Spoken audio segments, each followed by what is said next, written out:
This is exactly right. This episode is supported by FX's The Shards, a seductive drama from executive producer Ryan Murphy. Set in 1980s Los Angeles, the series follows a group of glamorous, deeply entangled high school seniors drawn into a life of wealth, beauty, parties, and excess. At its center is Brett, whose reality begins to unravel when the arrival of a new student coincides with a series of mysterious murders. FX's The Shards premieres August 5th on FX and Hulu. Goodbye. The best time to think about home security is before you need it. That's exactly why there's Simply Safe. Traditional home security only alerts you after a break-in has already happened, and that's too late. Simply Safe is changing that. Simply Safe's US-based live agents identify threats on your property and help deter them so intruders never get to your house. The system is customizable so you can build one that fits your home and your specific needs. The 24/7 professional monitoring is effective and affordable and won't lock you into a long-term contract. I think that's what's so scary for so many people is that long-term contract. And like, whatever turns out you don't like it or need it, but they don't have that because they know you'll like it and you'll know that you need it and feel so much safer when you have it. Like at this point in my life, I would never go without a security system on my house. I just feel safer with actually having Simply Safe around. There's a whole staff at Simply Safe that's waiting to talk to you and help you out. Right now, you can get 50% off your new system by visiting simplysafe.com/MFM. That's half off at simplysafe.com/MFM. There's no safe like Simply Safe. Goodbye. Get into the Hyundai Getaway Sales Event and get away with a deal so right, it almost feels wrong. Right now, you can get great deals on Hyundai's most popular models, including the adventure-ready SUVs like the Hyundai Santa Fe or Santa Fe Hybrid and the Tucson or Tucson Hybrid. Plus, there's the bold and stylish Elantra loaded with the latest tech. Or go all-electric with the Ioniq 5 or the Ioniq 9. So get down to your local Hyundai dealer and get away with a deal you'll love during the Hyundai Getaway Sales Event. Visit HyundaiUSA.com for details. Goodbye. Hi.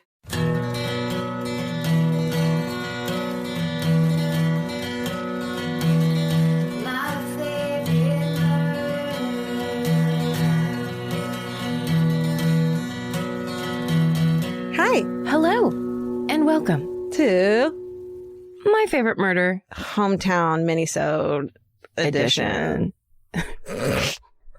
2018. Right. Where we read you back your stories from your hometowns or whatever, something like that. At this point, it's just all over the place. It's branched off into so many, like the branches of a mighty oak. It's gone in every direction. Mm-hmm. You could send us a hometown about how you stick your razor blades into an old-fashioned mirror thing in your bathroom and they go into a wall. And we might read it. Because we're interested in that. Yeah. As well as hidden rooms. And as well as your cousin's best friend who was murdered.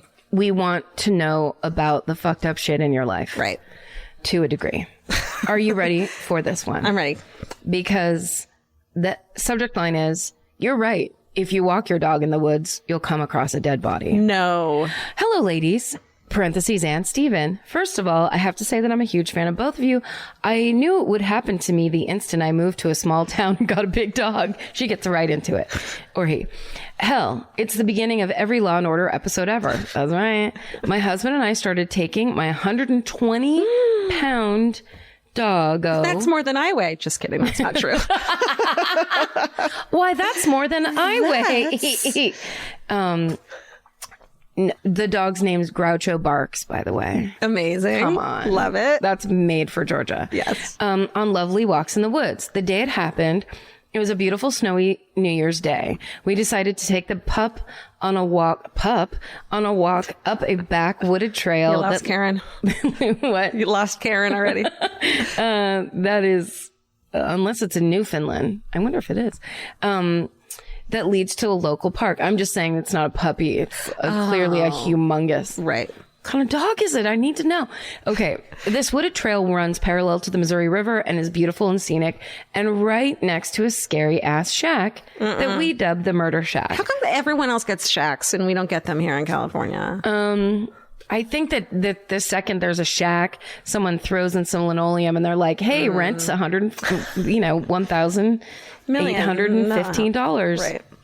Get 3 roommates, move into this shack. Okay. We start off the walk as always, and after a fashion, we let the dog off a leash to stretch his dog legs. Wouldn't you know, old boy instantly leaves the path and runs on over to the murder shack. Being a couple of fools, we decide to follow him and embark on our own little Scooby-Doo adventure. I round the corner to find my dog rooting around the remnants of a campfire. Instantly, the idea hits me that we might actually come upon a hungover homeless person who would be pretty pissed of us tramping through his stuff. I grab the dog leash, get him back up and the hell out of there when I see it. No. About 6 feet from me was a body of a man, face down in the freshly fallen snow, arms by his side, feet twisted around some roots. I calmly asked my husband, who was looking into the window of the shack behind me, if he has his phone on him, and could he please call the cops because that's a fucking body. Oh my. It should be noted that at some point in my panic, I actually called out to the body in a shaky voice, "Hello, sir? Hello?" I'm not exactly sure what I had meant to accomplish. I guess in my mind, I really wanted to make sure he was dead and not just sleeping in the snow. I don't know. I'd never come across a dead body before and wasn't exactly sure what to do. I figured I'd try the polite route. He didn't answer. We make our way back down the trail. I called the non-emergency police line. A sweet lady answered the phone and made me repeat myself a few times. A body? Yes, ma'am, a body. Did you say a body? Oh my God. Before she asked me my information, we only had to wait a few minutes before he slightly out of shape cop showed up and was visibly annoyed at having to walk through the woods in the snow. He sighed loudly as he asked, "Well, how far is it?" After the affair, he took down our information on, I shit you not, the back of a MediaCom envelope. Small towns. That must be like DirecTV or something. Yeah. We never actually heard what happened to him because it was never in the local paper. About a month later, a dude in a bar with a police scanner had heard the whole ordeal. What? I love it. Grassroots. Apparently the poor man was a known drug user, was in and out of rehab, in and out of jail, and that's it. They have since plowed down the murder shack. Stay sexy, don't get murdered, keep your dog on a leash, and if you walk the dog in the woods, you will find a body. Thanks for the fantastic podcast, Jamie. Oh my God, that's so scary. Even if he tripped and fell and died in the snow, it's horrifying. Yeah. It's horrifying. Like the thing of like, for people like us and we're like, I'm going to go in the woods. I bet I'll find a body. And then it actually happens. Totally different story. It has to be so jarring and like surreal and frightening. Yeah. I feel like very quickly after I realized that's what was happening, I would be convinced that the killer was standing behind me. That's why I was like, non-emergency line. I'd be like, fuck, and like running. Massive emergency line. Still there. Yeah. I know. Holy shit. I know. Okay. Well, are you ready for... Our dad found the body and almost peed on it. Oh, okay. So a little light, something a little light. Just something fun. Something to end it lightly. Okay. Hi. My sister and I are loyal followers, longing for each new podcast. Thank you. That's nice. Here's our hometown murder. Our dad is a veteran policeman, now retired in Pueblo, Colorado. In December 1999, our elderly great aunt called Dad worried about her friend Lucille Pearson, missing after not returning home from a local shopping trip. We knew something was up because Dad was avoiding her questions. He usually spoke pretty freely. Dad was avoiding probably our questions. He usually spoke pretty freely. Lucille had been caring for a teenage grandson, who had some issues, and no one felt it was a good situation. The grandson's friend agreed to help in the investigation, and this led police to some private property southwest of town. Dad volunteered to go up the hills to help with the search because he had four-wheel drive. They spent a couple days, drained a little pond, and searched a campsite. They found a fire ring, some small pieces of scorched skull, but nothing they could test DNA for. As the sun was setting the last day, Dad broke off from the group to relieve himself before the long drive home. Just then he looked down and saw a displaced rock where he was about to pee. It was Lucille's pelvis and her heart was lodged inside. What? Wait, what? Exclamation mark. Oh, did someone put it there? I don't know. He almost peed on what was left of her body! Exclamation mark. Horrifying. Now they had the physical evidence to prosecute the grandson and his friend for murdering, dismembering, and burning the body of my aunt's friend. Recently, we learned Dad was the one to find her, and it was actually kind of funny how he shared in glorious detail how close he was to urinating on this poor woman. Sometimes you just gotta laugh. I didn't say that's, she wrote that. Yes. SSDGM, Phoebe and Laurel, your favorite murderinos. Oh, well, we never talk about that, but that is it is pretty horrifying that cops, their jobs. Yeah. Whereas like our job is to like read these things and talk, be funny and say funny things to each other, whatever. Their jobs are to go and experience the worst that humanity has to offer repeatedly. They need to find evidence that people are the worst fucking things in the goddamn fucking world. You got to go out of your mind without humor. Yeah. And you have to and also just looking, they know they're looking for a dead body. Totally. They're walking around looking for the scariest thing you could find. And if they don't find it, two monsters probably will just live the rest of their lives free. So and that's also terrifying. They'll get shat on.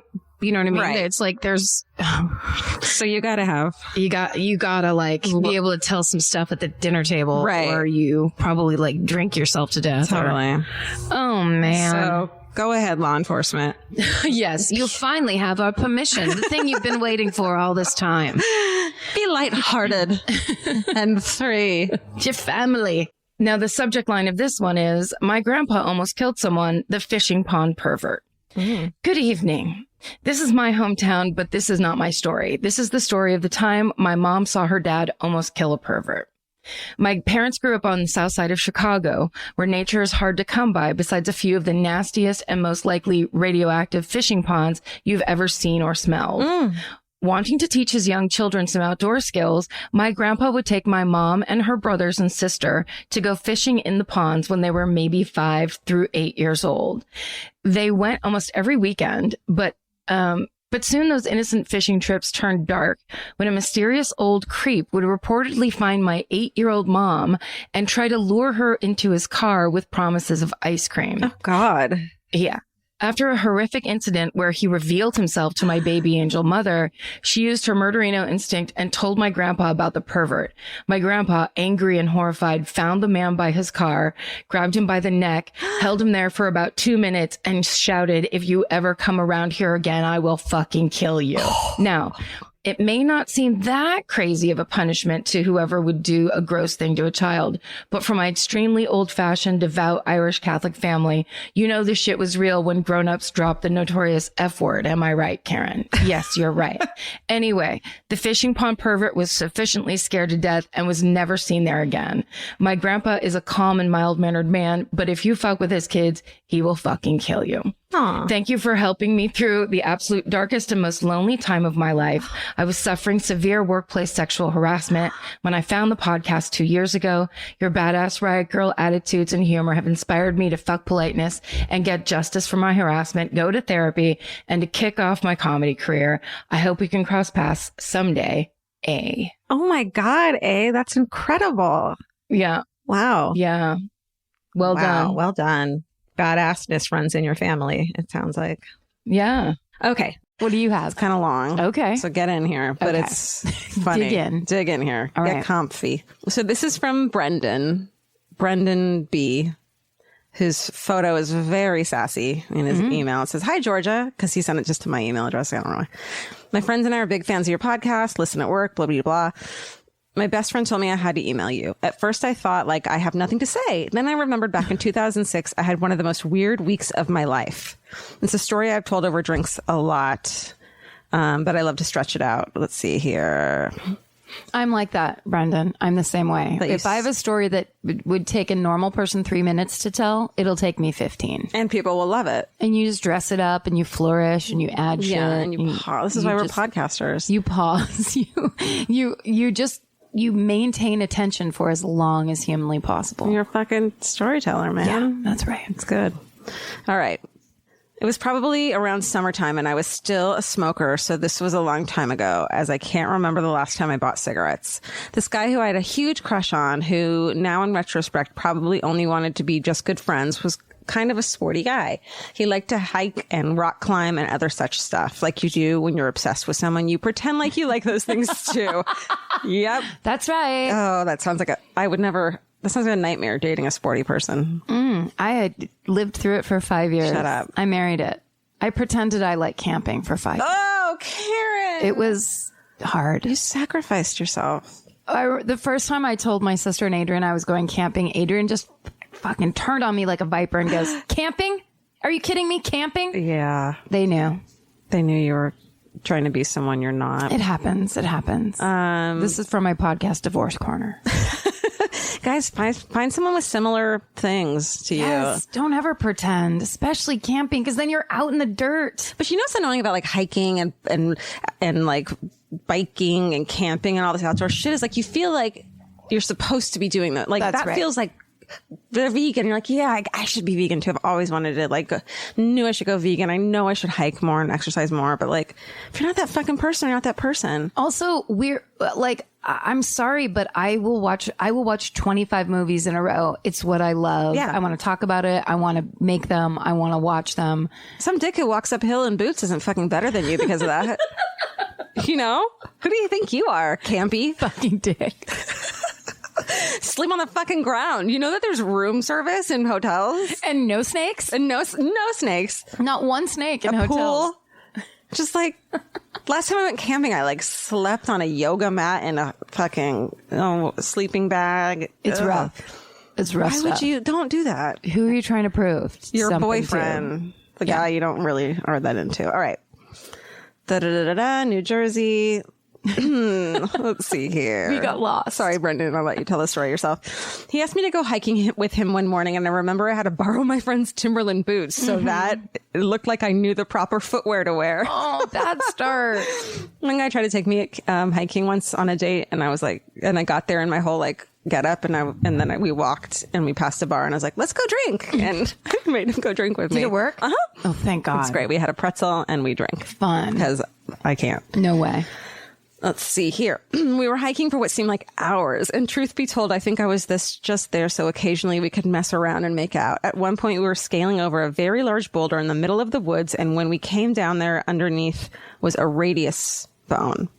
Oh. I don't say this like I'm a smarty pants who memorizes bones in the human body, but I do remember in high school, just like everyone else in science class, we had a life-size skeleton that we would use to learn the different bones of the body. I remember that the radius bone is the bone that connects the wrist to the elbow. It's not exactly something you expect to see in the middle of the woods, but it's also unmistakable.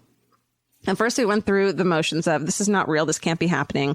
But it dawned on us more and more that this is exactly what was happening. We were several miles in the woods, technically the middle of nowhere. And after a little digging, noticed that indeed we were standing on the remains of a decomposed body. Oh, shit. It was so decomposed, there wasn't really even a smell. And may I just note that it was not easy getting here to this place we were. I had to physically push myself to get there, but mostly I did it because I was trying to impress him as we scaled rocks and jumped around the forest like guys do. Guys who like to mess around with guys who are kind of sporty. Okay, Brendan, we get it. Brendan, love you. This guy's probably fun to hang out with. Huh? He is the best. Yeah. The rest of the He's story. flourishing. Yes. That's why we know he's one of us. I bet he's not dating a fucking sporty guy anymore. The rest of the story is kind of a blur, even though it took the rest of the night. Neither of us had a cell phone, and we knew that it would probably be difficult to find our way back here. At first, we considered leaving and just pretending like we had not discovered this body. Always an option. Sure. But the idea, honestly, is something I knew I would haunt me for the rest of my life. Yeah. Sometimes I can't help myself. I have to do the right thing. Eventually, what we did was he left me there with the skeleton, and he found his way back to his car and he called the police. Fuck. That had to be a rock, paper, scissors moment, right? Yeah, who gets to go back to the car? And who gets to stay with the skeleton? Ooh, you're holding the skeleton's hand. Oh, that's so sad. Sorry. An hour or two later, he came back with the police and we were questioned and fingerprinted. They said that somebody would be coming out to talk to us again about the situation. But for now, please try not to tell many people. It was honestly one of the most bizarre nights I've ever experienced. We don't find out who the person was, or that, like, if... No, he ends it at the end, but no, I'm sorry. You don't. Okay. Yeah. This podcast is brought to you by Squarespace. Every successful small business starts with someone saying, I wonder if people would actually buy this. Squarespace gives you everything you need to find out. From consultations to events and experiences, you can showcase your skills with a customizable website designed to attract clients and grow your business. With Squarespace's collection of cutting-edge design tools, anyone can build a beautiful, professional online presence that perfectly fits their brand or business. Get paid on time with professional invoices and online payments. Plus, streamline your workflow with built-in appointment scheduling and email marketing tools. Head to squarespace.com/murder for a free trial. And when you're ready to launch, use offer code MURDER to save 10% off your first purchase of a website or domain. Goodbye. You know your favorite summer clothes by what actually makes it into your suitcase. Find the outfits you'll wear all season long at Quince. Quince's 100% European linen pants, dresses, and tops are the pieces you'll reach for all summer long. They're lightweight, effortless to style, and they start at just $32. Their denim is soft and comfortable, and their organic cotton sweaters are perfect for layering when evenings get cold. Quince's beautiful 14-karat gold jewelry adds a subtle finishing touch. So I just went to Italy, and you bet I brought my 100% European linen scoop neck midi dress along with me in the color of floral waterfall, and I wore that thing all over Italy.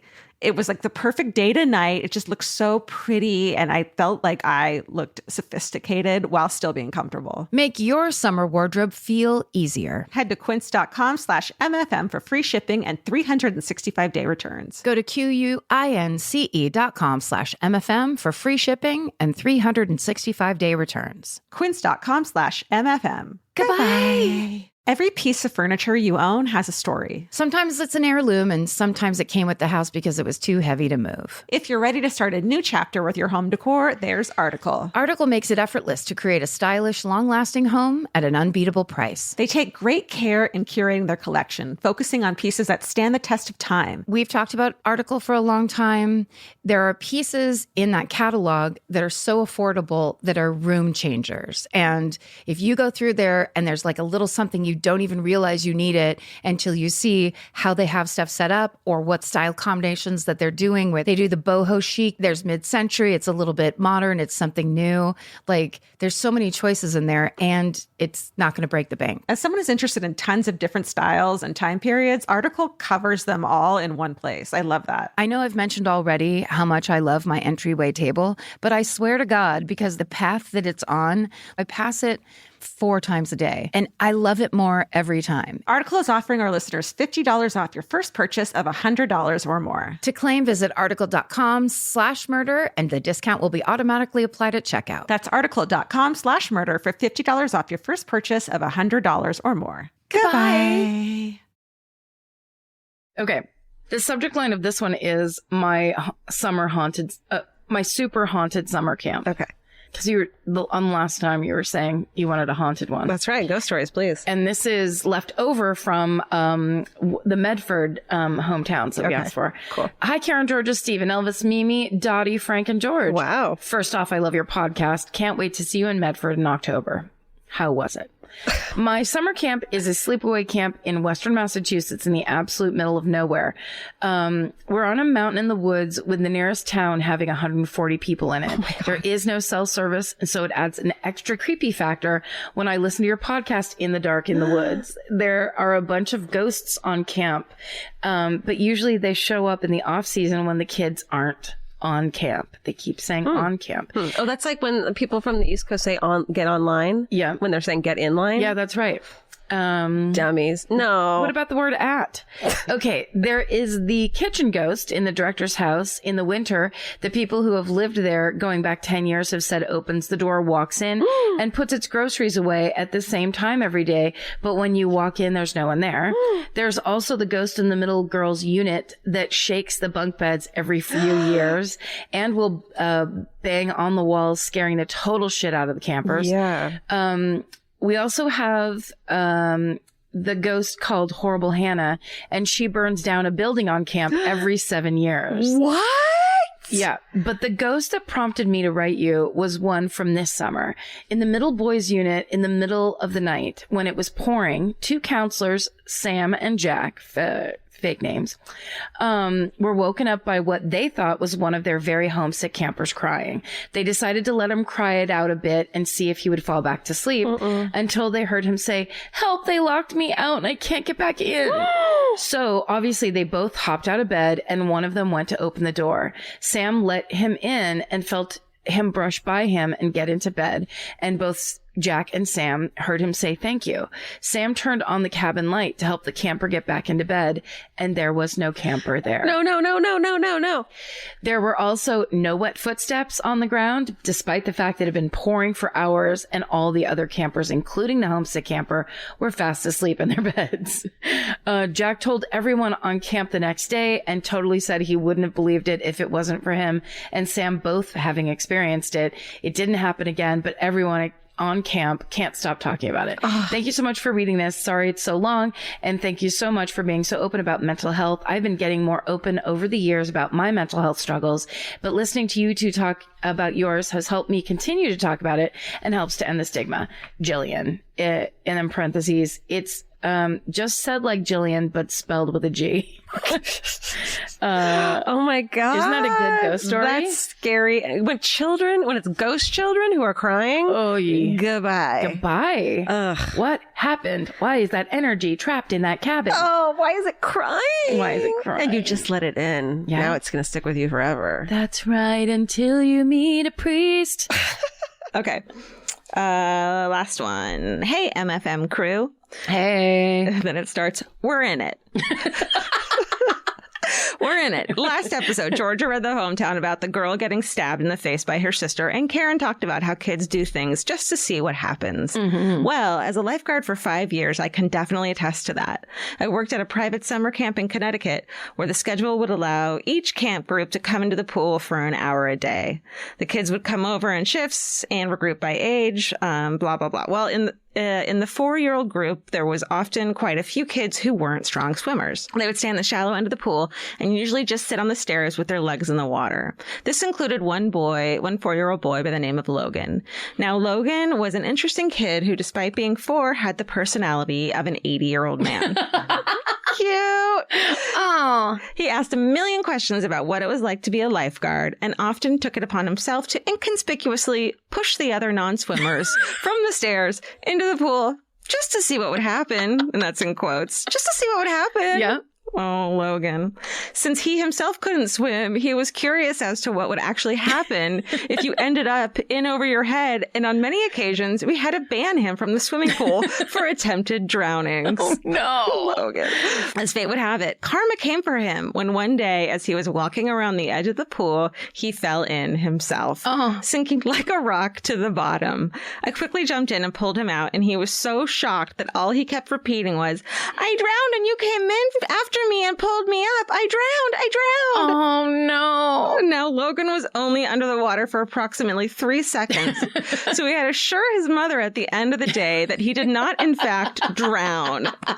Needless to say, he never pushed another kid in the pool after that. Yeah, he learned. That's right. Stay sexy and teach your kids to swim before sending them to camp with a pool. Jill. Oh, Logan. Little Logan. I mean, I know that people would interpret that as that he was a homicidal child. Right. But I absolutely get just that. Curious. He wanted to see what it would look like if he fell in, how Right. scary that would be, what would happen to his body. I'm going to try this on other people before I attempt it. They're fine. Yeah. I don't want it to happen to me, though. Real people don't have feelings. At this point, I would just like to make this note. Yeah. Okay, my sister says this all the time because she is a grammar school teacher, and she one time at end of school year party at the public pool was standing around and looked down, and there was just a kid at the bottom of the pool, and fully dressed. My sister dove in and pulled this kid out, which is, if you know my sister brought hot rollers to Ireland. So she is all about outfits, getting ready, being ready.